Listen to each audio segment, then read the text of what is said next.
പള്ളിയിൽ പോവേണ്ടത് നിർബന്ധം കൊണ്ടല്ല, കുർബാനയ്ക്ക് പോവേണ്ടത് ആരെങ്കിലും ഹേമിച്ചിട്ടല്ല, സോഷ്യൽ പ്രഷർ കൊണ്ടല്ല, വികാരിച്ചൻ എന്നാ പറയുമെന്ന് ഓർത്തിട്ടുമല്ല, നാട്ടുകാരെന്നാ വിചാരിക്കും എന്ന് ചിന്തിച്ചിട്ടുമല്ല. ഭക്തൻ പള്ളിയിൽ പോകുന്നത് പോകാതിരിക്കാൻ പറ്റാത്തോണ്ടാ. മനസ്സിലായോ? അല്ലാതെ പോവാൻ ആരെങ്കിലും തള്ളിയോണ്ടല്ല. പ്രാർത്ഥിക്കുന്നത് കാര്യം നടക്കാനല്ല, ആപത്തൊന്നും ഉണ്ടാവാതിരിക്കാനല്ല. ഇനി പ്രാർത്ഥിക്കാതെ ദൈവത്തെ വിളിക്കാൻ നടന്ന വല്ല ഏടാകൂടം വന്ന് തലേ വീഴുവെന്ന് ഓർത്തിട്ടല്ല. പ്രാർത്ഥിക്കാതിരിക്കാൻ പറ്റാത്തോണ്ടാ പ്രാർത്ഥിക്കുന്നത്. മനസ്സിലാകുന്നുണ്ടോ?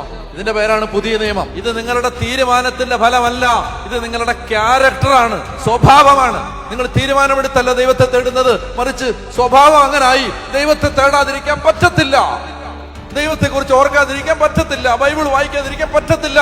കാരണം അത്രയ്ക്ക് അടുത്തുപോയി. അത് വേണം. ആ അനുഭവം ഉള്ളവന് ചൂടുണ്ടാവും, തീ ഉണ്ടാവും, ലഹരി ഉണ്ടാവും. അവന് ശ്വാസം വിടാൻ സമയമില്ലാതെ അവൻ ദൈവത്തിന് വേണ്ടി ജീവിക്കും.